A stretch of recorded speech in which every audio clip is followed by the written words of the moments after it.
¿Qué tal a todos? El día de hoy vamos a ver en la clase de hoy un teorema importante relacionado con las integrales.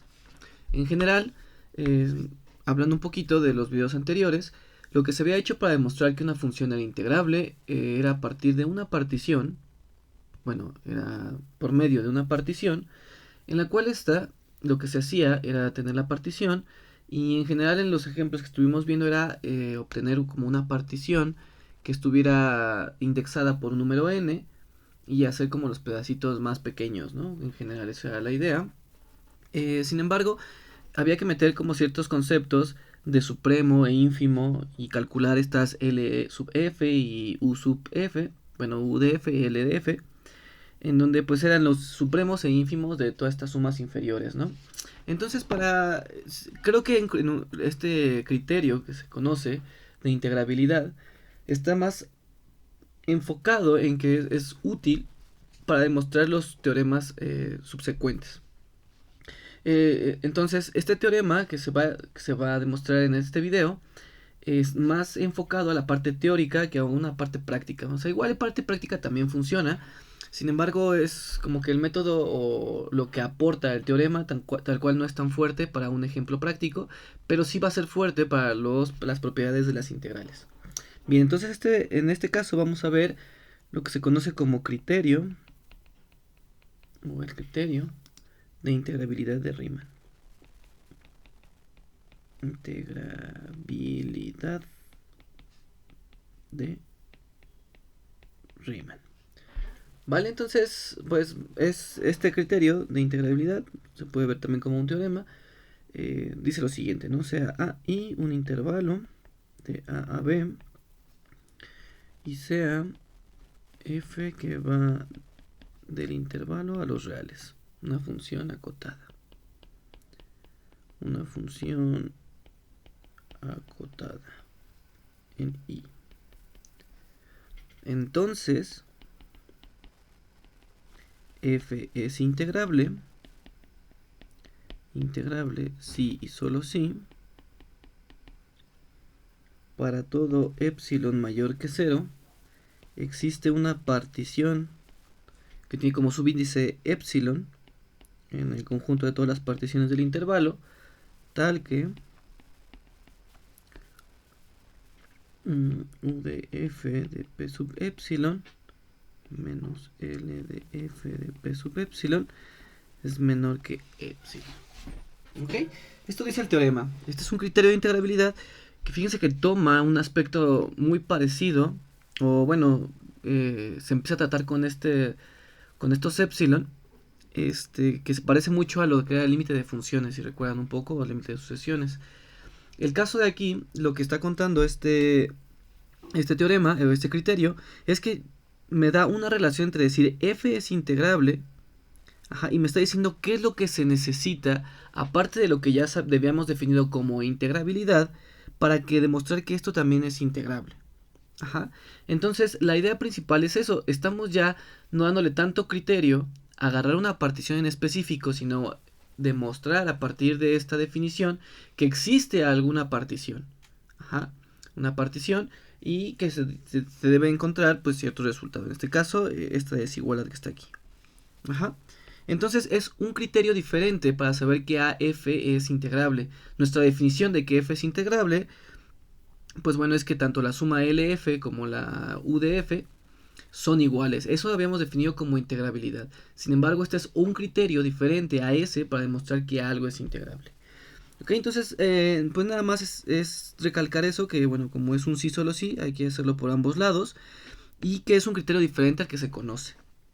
Puede que sea más práctico, puede que define algunas cosas interesantes, pero bueno, es un aspecto diferente que también es bueno ver sobre el criterio de integrabilidad. Yo cuando era joven me intrigaba por qué aprender unos nuevos criterios, si ya sé que f es integrable, si la definición lo tenía, ¿por qué tener que agregar cosas más si de por sí ya tengo esa herramienta? Ya sé cómo es integrable, ¿para qué necesito otra manera de definir mi integrabilidad? Sin embargo, les digo, este tipo de definición puede que en otros ejemplos o en otros teoremas o o algunos ejercicios, sea más viable utilizar esta definición que la definición anterior. Y aparte aquí lo interesante es que no necesitamos una partición en específico como lo hemos estado haciendo, y como que igual la construcción es un poquito más sencilla si se ve con este otro criterio de integrabilidad. Bueno, vamos a hablar un poquito de lo que dice el teorema. Pero bueno, lo importante es que como es un sí solo sí, recuerden que se tiene que demostrar para ambos lados. Entonces primero vamos a demostrarlo con de izquierda a derecha. ¿Eso qué quiere decir? Bueno, aquí yo estoy planteando primero que f es integrable y quiero demostrar que se cumple lo siguiente, ¿no? Que es que para todo epsilon, bla, bla, bla. ¿Ok? Entonces vamos a empezar así diciendo eso. Vamos a suponer, o sea, f integrable. Integrable. Esto es lo que estoy suponiendo y tengo que demostrar lo otro, que existe una partición, no, que para todo epsilon mayor que 0 existe una partición tal que la resta de la suma inferior menos la suma superior sobre estas particiones es menor que epsilon. Entonces, bueno, sea f integrable. Entonces, ¿qué habíamos dicho? Que una función es integrable si pasa que, bueno, si las L de f es igual a la U de f. Ajá. Hay que recordar que para entrar a este tipo de teoremas ya ustedes deben de tener la experiencia de saber quién es L de f y U de f. ¿Ok? Bueno, para poder explorar un poquito más en este sentido de estos dos elementos, pues hay que recordar que L de f y U de f son el supremo e ínfimo de un conjunto. Entonces vamos a recordar un poquito qué significa eso del ínfimo o el supremo. Entonces vamos a recordar esto. Entonces vamos a poner así como nota. Nota, 2 puntos. Es algo que debemos de saber, que es interesante, bueno, que va a ser útil. Y es lo siguiente, ¿no? Si A es un subconjunto de los reales y A está acotado, además el supremo de este conjunto A, vamos a llamarle alfa. Entonces, para todo epsilon mayor que 0, existe un A en A tal que alfa menos epsilon es menor que A. ¿Ok? Este es un resultado que se tiene del supremo. Es también una definición alterna a lo que se ha definido como, por ejemplo, la mínima cota superior. Ajá. Esto también se puede ver con tipos con tipos epsilon. Y es interesante que se use porque, si ven, nosotros queremos llegar a utilizar este tipo de epsilons. Y entonces, si vamos a partir de lo que es un supremo, entonces necesitamos como que una definición en donde junte el supremo con estas ideas de epsilon. ¿Por qué es importante? Voy a hablar un poquito de eso. Porque es importante atacar un problema con este tipo de epsilons. Porque, bueno, los epsilons como que nos dan un criterio de cercanía, ¿no? ¿Qué tan cerca es un elemento del otro que se están evaluando? Ajá, por ejemplo, en nuestro caso, lo que queremos así es ver qué tan cerca es la suma superior con la suma inferior. Y decir esto es que casi son iguales, por así decirlo.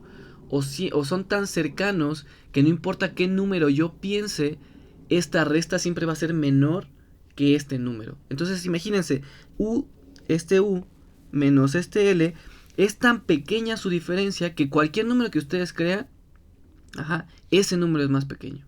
Entonces eso es como la intuición de decir que esto está muy pegado. Es como decir que son iguales, pero no diciendo que son iguales, ¿no? Bueno, no, eso que acabo de decir no es tan cierto, pero bueno, vamos a tomarlo así. Entonces ya necesitamos una relación en la que me asigne esto del supremo, que es con lo que estoy trabajando, porque esa es la definición tanto de L como de U. Bueno, de U es de un ínfimo, pero en versiones epsilon, ¿no? Que aquí dice lo mismo. Igual tengo un video que habla sobre los supremos, no sé si lo voy a meter aquí bueno, igual y lo pongo aquí en los videos, para que si no recuerdan bien cómo era este teorema, pues lo puedan ver ahí. ¿Ok? Una forma fácil de recordarlo, que siempre me gusta tenerlo en mente, es que, bueno, ya como les dije antes, no necesito saber mucho de supremos, pero sí tener una idea muy global. Entonces vamos a hablar de ello. Supongamos que esta es la línea recta, estos son los reales, digo, y el conjunto A, pues es un conjunto A acotado que va a estar acotado por estas cosas amarillas. ¿Ok? Entonces el supremo, vamos a denotar por este verdecillo, que va a ser alfa. Entonces, como este supremo es digamos, el número más grande del conjunto, vamos a tomarlo así, a grandes rasgos, si yo le quito un número, el que sea, entonces ese número como que va a estar acá atrás, ¿no? Entonces aquí sería alfa menos el número que yo le quité. Y entonces, como este es el más grande, si yo le quito aunque sea un muy poquito a la recta, o sea, me hago un poquitito para atrás, entonces siempre deben de existir unos elementos aquí, ajá, que pertenezcan a A. Bueno, que pertenezcan a, que vamos a llamar A chiquita. Ajá, A que pertenecen a. Entonces así es como yo me acuerdo de esta desigualdad. Si este es el supremo, le quito algo muy pequeño, entonces debe de existir un elemento en A que sea más grande que ellos. ¿Y por qué? Por este dibujito. Como alfa es el más grande, entonces si yo le quito, si yo me hago para atrás tantito, entonces siempre debe haber elementos de A enfrente de eso que le quite. Porque si no lo fuera, entonces este alfa menos epsilon sería el supremo. Y eso hace una contradicción y bla bla bla. El caso es que esta desigualdad es la que me va a servir. ¿Ok? ¿Por qué estoy agarrando este supremo? Bueno, porque nuestra definición de integrabilidad tiene que ver con estos L y estos U, donde L es el supremo de un conjunto y el U es un ínfimo de un conjunto. Entonces vamos a reescribir esto que pusimos en la nota, pero en términos de los que es el LDF. Entonces vamos a escribir qué es LDF. LDF, si recuerdan, es el supremo de las sumas inferiores, tal que P está en la partición. Entonces recuerden, este es un conjunto y el elemento más grande es el supremo, por así decirlo. Entonces, si esto lo reescribimos en términos de lo que está aquí arriba, entonces, ¿qué significa? Que para todo epsilon mayor que 0 existe un elemento, en este caso un elemento A en el conjunto A, que referido a nuestro caso sería que existe una partición. Ajá, una partición y una suma inferior, o sea, existe una suma inferior con una partición en específico que vamos a llamarle P sub 1. Ajá, sí, existe, bueno, vamos a ponerlo así mejor, perdón. Existe una partición P sub 1 en P, tal que la suma, bueno, esta integral inferior, que es el supremo, menos este epsilon, que vamos a ponerle por términos prácticos epsilon medios, ajá, va a ser menor que esta suma inferior. ¿Ok? Entonces, esto también puede que les cueste un poco de trabajo o no, por como lo acabo de explicar, pero vamos a entenderlo así. Supongamos que este conjunto de las sumas inferiores, ajá, pues está denotado por este conjunto que está aquí. Entonces, el supremo, que es el que va a estar aquí, pues es el LDF. Ajá. Entonces, si yo me hago para atrás tantito, debe de existir una suma inferior, tal que sea más grande que esta resta de haberle quitado este epsilon medios. Entonces, este que está aquí, va a existir una partición que cuando yo haga la suma, va a ser más grande que este elemento. En particular, la partición que me va a ayudar, que sé que existe por ser supremo, es este P sub 1. ¿Ok? Entonces, lo único que estoy haciendo es reescribir la definición de supremo para nuestro conjunto en específico. ¿Ok? Entonces, bueno, ahí tenemos eso. Tenemos esta desigualdad que va a ser importante. Ajá. Que si yo tengo le resto un menos epsilon medios, va a existir una partición tal que sea más grande que ese elemento. ¿Ok? Entonces, de manera similar, existe un resultado para el ínfimo. Ajá, solo que obviamente va a ser al revés. ¿Por qué? Porque, bueno, vamos a ponerlo para UDF. ¿Sí? Entonces va a ser un elemento, va a ser un resultado similar, pero va a ser al contrario. Es decir, va a existir una partición, existe P sub 2 en la partición de I, tal que lo que va a hacer es que la suma superior va a ser más pequeña que UDF más epsilon medios. Ajá. Este igual pueden entenderlo con los dibujillos. Como el UDF es el ínfimo, entonces en vez de estarme fijando en esta parte, ahora me fijo en esta otra parte. Y lo que significa es lo mismo, si este de aquí es su UDF, si yo le sumo algo, entonces estaría aquí como dentro del conjunto, ¿no? Entonces aquí debe de existir una suma inferior, en este caso va a ser P sub 2. ¿Ok? Entonces lo importante, en resumidas cuentas, es que yo puedo representar a los supremos y ínfimos en términos de los épsilons.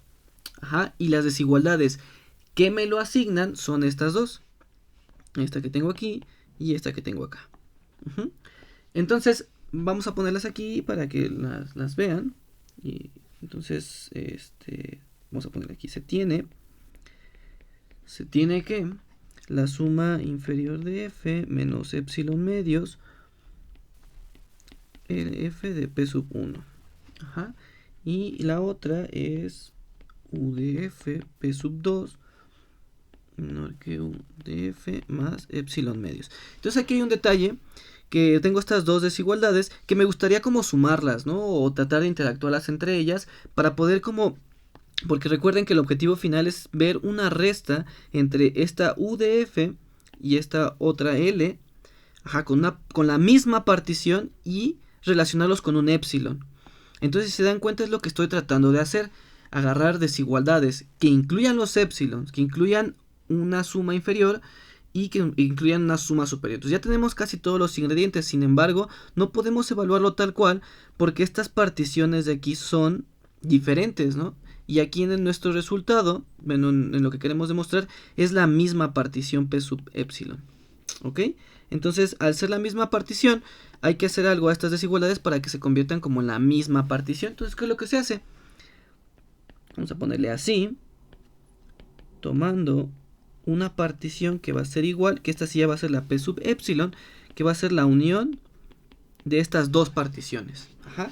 Entonces, P sub 1 pues va a hacer que se cumpla esta desigualdad, P sub 2 va a hacer que se cumpla esta desigualdad, pero al hacer esta partición como la unión de estas dos particiones, se cumple lo siguiente, ya tenemos esos teoremas. Entonces, epsilon medios como L de F de P sub 1, bueno, así vamos a ponerle, ¿no? Como P sub epsilon es un refinamiento tanto de P sub 1 como de P sub 2, entonces si recordamos se tienen estas desigualdades, ¿no? L de F de P sub epsilon, o sea, un refinamiento siempre va a ser más grande en su suma inferior, y por otro lado, voy a poner la otra, UF de P sub 2 es menor que U de F más epsilon medios. Igual, como es un refinamiento P sub epsilon de P sub 2, entonces la suma inferior va a ser más pequeña, ¿no?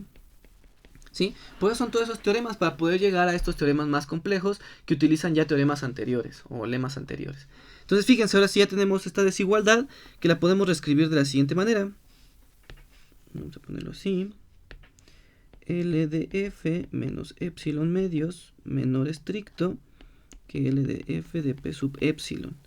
Y U de F de P sub epsilon es menor que U de F más epsilon medios.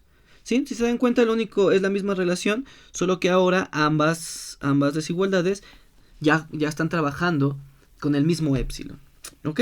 Entonces, fíjense, de esto de aquí, de estas dos desigualdades, vamos a reescribirlas de la siguiente manera que nos va a convenir. Vamos a pasar lo vamos a pasar del otro lado de la desigualdad y del otro lado. Entonces va a quedar algo así. L de F menos L de F P sub epsilon menor que epsilon medios. E igual el de abajo, ¿no? Igual el de abajo hacemos lo mismo. Es para que los epsilons estén del lado derecho. Entonces quedaría como U de F de P sub epsilon menos U de F menor que epsilon medios. Así. Ajá. Y entonces, ¿qué es lo que se nos va a ocurrir? Porque recuerden que lo que queremos es ver la resta de U de F de P sub epsilon menos L de F de P sub epsilon. Entonces, fíjense que si sumamos ambas desigualdades, que de un teorema de desigualdades de cálculo 1, que se puede ver como A entre B y C entre D, si sumo ambos, esto se cumple, ¿no? Ajá, este es un teoremilla de desigualdades. Entonces, bueno, aplicando lo mismo, pero a estas desigualdades, entonces las puedo sumar. Entonces prácticamente vamos a poner eso, sumo las desigualdades. Las sumo, y entonces ¿qué me quedaría? Bueno, vamos a sumarlos para que quede más claro. L de F menos L de F P sub epsilon más U de F de P epsilon menos U de F. Ajá, y epsilon medios más epsilon medios da epsilon. Por eso se escoge epsilon medios para que al final me quede este epsilon. Ok, sin embargo, aquí ¿qué podemos hacer? Aparte, vámonos a nuestra hipótesis inicial. ¿Cuál es nuestra hipótesis inicial? Que es integrable. Eso quiere decir que esta LF y UDF son iguales. Entonces, en nuestra desigualdad que aparece aquí, pues entonces este es igual a este. Ajá, por hipótesis. Entonces, como son los mismos, pues se cancelan y se están restando. Entonces lo reescribimos y fíjense lo que encontramos. U de P sub epsilon menos L de F de P sub epsilon es menor que epsilon. Y ya, ¿no? Esto es exactamente lo que queríamos encontrar. Ajá. Por lo tanto, si es integrable, llegamos a que existe una partición que la construimos nosotros a partir de otras particiones y llegamos a que la resta de u de f de esa partición menos L de f de esa partición es menor que epsilon. Y al final era lo que queríamos demostrar. Vamos a hablar un poquito de esto. ¿Qué significa esto? En pocas palabras, o lo que dicen algunos libros, donde como lo ponen, es que yo tengo aquí mi gráfica. Tengo mi suma superior y mi suma inferior. Bueno, necesitamos primero la partición. Entonces tenemos la partición, hago mi suma superior, que sería como pues esto que está aquí. Vamos a ponerlo así los rectángulos rápido. Bueno, así más o menos. Y los inferiores, ¿no? Así en verde. Entonces, ¿qué quiere decir esto? Que yo hago la suma de todo lo azul, hago toda la suma de todo lo verde y lo resto. Entonces, como que el espacio que me va a quedar o lo que estoy yo analizando con esta resta es esta diferencia entre los cuadros azules y los cuadros verdes. Entonces, lo que está en rojo es el valor de esta resta. Entonces, ¿qué quiere decir esto con los epsilon? Quiere decir que esta parte o este valor en rojo es tan pequeño que son prácticamente iguales. Por decir, yo puedo escoger una partición tan pequeña que esto que está en rojo es tan pequeño que cualquier número que yo pueda pensar. Y eso es digamos, un concepto parecido al de límite. Quiero saber cuánto vale la función en cierto punto sin tocar ese punto. Aquí igual, quiero saber si estas dos cosas son iguales sin evaluarlas directamente, porque es como un tipo de límite cuando estamos acercándonos. ¿Ok? Entonces esto es lo que significa esta resta. Por eso es como interesante cómo va jugando o se está haciendo este análisis a partir de otro aspecto de integrabilidad, sino a partir ahora de la resta entre estas dos cantidades. ¿Ok? Entonces bueno, ya tenemos eso. Y ahora como es un sí solo sí, pues vamos de regreso. Entonces ahora la hipótesis es, vamos a ponerle supongamos cierto ahora que pues para todo epsilon mayor que 0 existe una partición de epsilon del conjunto de las particiones tal que u de f de p sub epsilon menos l de f de p sub epsilon es menor que epsilon. Supongamos que existe una partición que haga eso. Ahora queremos demostrar que es que es integrable, ¿ok? Entonces vamos a poner aquí. Vamos a partir de eso, ¿no? Entonces, vamos a hacer como lo mismo que hicimos, pero ahora al revés. Hay que, aquí como estoy fijándome en las sumas inferiores de una partición en particular, y al final lo que quiero demostrar es que L de F es igual a U de F, entonces debo de encontrar una relación que me relacione, para la redundancia, una partición con estas U de F. Entonces vamos a hacer eso. Entonces para cualquier partición se tiene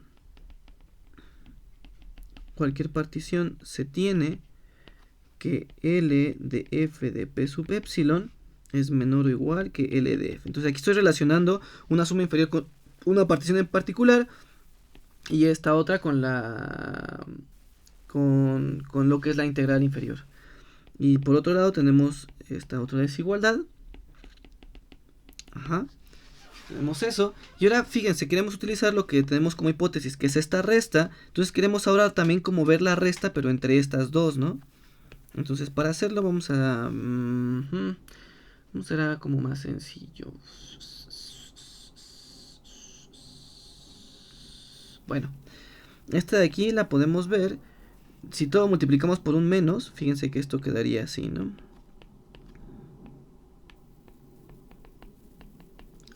Esto quedaría así.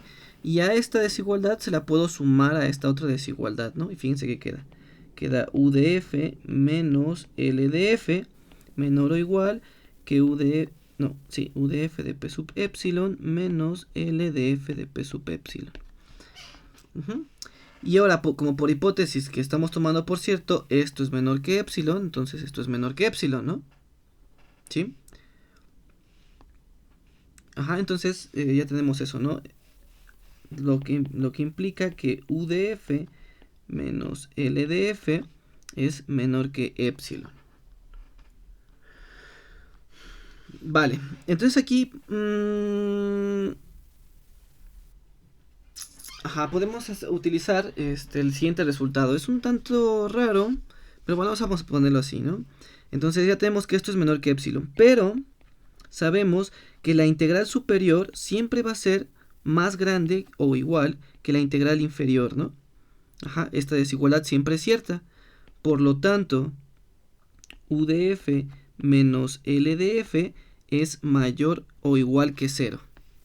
Es decir, con esta desigualdad y esta se obtiene lo siguiente, que 0 es mayor o igual que u de f menos L de f menor que epsilon, para todo epsilon mayor que 0. ¿Ok? Entonces, ¿qué es lo que estoy diciendo aquí? Que un número es casi 0, pero es menor que cualquier elemento o cualquier número que existe en el universo. Ajá, entonces, de su curso de cálculo 4 se puede llegar a la conclusión, ajá, de que vamos a poner así, de un resultado de cálculo 1, creo que dije cálculo 4, ¿verdad? De cálculo 1 se tiene que, si esta desigualdad es cierta para todo epsilon, implica que u de f es igual a L de f. Ajá. Por lo tanto, f es integrable. Esta demostración que pongo aquí en cálculo 1, creo que también la tengo en un video, lo voy a poner por ahí a ver si la encuentro. Es interesante porque lo que se aplica es eso, ¿no? Decir, yo hago este número, tengo un número, vale. Yo sé que este número va a cumplir la regla de que siempre es menor que cualquier otro número positivo. Ajá. Entonces, digamos que se van persiguiendo, vamos a verlo así.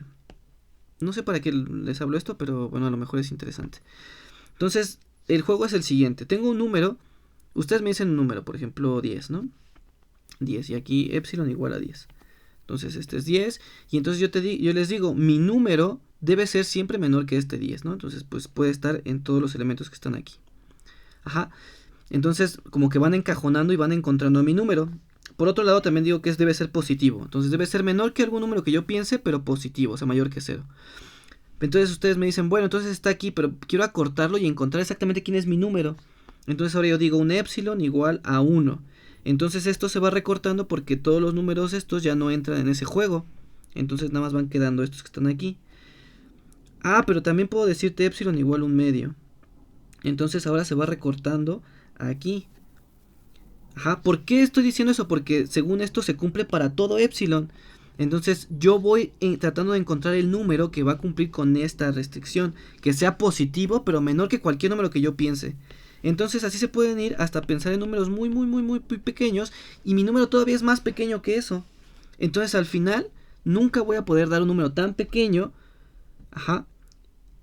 O sea, siempre voy a poder dar un número más pequeño, pero tan pequeño que lo único que va a quedar para poder decir que es ese es el 0.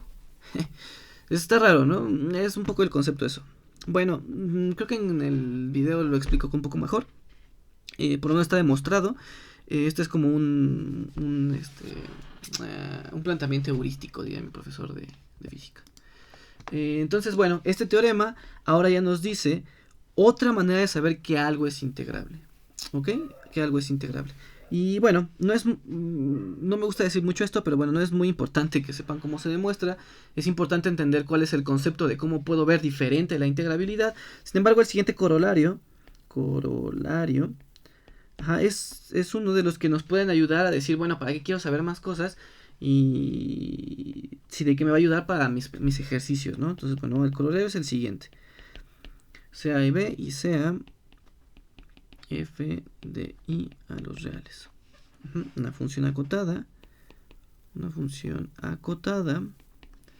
Si tengo una sucesión de particiones indexadas por los naturales, una sucesión de particiones de i tal que el límite cuando n tiende a infinito de estas particiones de de estos valores de la partición menos es igual a 0, entonces f es integrable. Y además, el límite cuando n tiende a infinito, de cualquiera que ustedes agarren, de este, o el límite cuando tiende a infinito de la suma inferior, pues este va a ser el valor de la integral. Ajá. Entonces aquí estoy ya relacionando una asociación de particiones con un límite que en teoría es un poquito más sencillo de calcular porque ya hicieron varios límites. Entonces, como ya sé ese límite, si yo agarro una partición, una asociación de particiones indexadas por los naturales, hago esta resta y saco su límite y eso me da 0, ya sé que eso es integrable. Ajá, esto es un corolario directo del teorema anterior. No lo voy a demostrar el corolario porque necesitamos un poquito de sucesiones que creo que se ve al final del curso. Entonces, pues, bueno, aquí nada más vamos a utilizar que me crean. Ajá. Y pues el valor de la integral es agarrar el límite de alguna de las sumas inferiores o superiores, ¿no? Bueno, ajá, y eso es el valor del límite. Entonces, si ven, es otra herramienta que me ayuda a calcular integrales. Ajá. Bueno, demostrar que algo es integrable. Esto sería utilizando límites. Digamos que estoy utilizando mi noción que tenía ya de límites, cómo lo estoy empezando a introducir con mis integrales. Ok, que al final más o menos lo que tenemos esa idea de que se van pegando mucho, ¿no? Entonces, bueno, eso es lo que vamos a tener para hoy. Este es el criterio de la integrabilidad de Riemann, utilizando algo muy parecido que es lo de los épsilons. Ajá. Si se dan cuenta también parece un poco a lo de las funciones, ¿no? Para todo épsilon existe un delta tal que se cumple cierta condición. Ajá, igual aquí, pues para todo epsilon va a existir una partición que va a jugar como el papel del delta, tal que se va a cumplir esta desigualdad. Fíjense que aquí algo interesante es que para una función a veces se agarraba el valor absoluto menor que epsilon, ¿no? De algo, ¿no? Por ejemplo, x menos a o f de x menos lo que sea el límite, algo así, ¿no? Si recuerdan, pero era en valor absoluto. Ahora pregúntense por qué aquí no viene valor absoluto, ¿no? Aquí en esta desigualdad. Así que bueno, eso sería todo y pues espero estén bien. Saludos.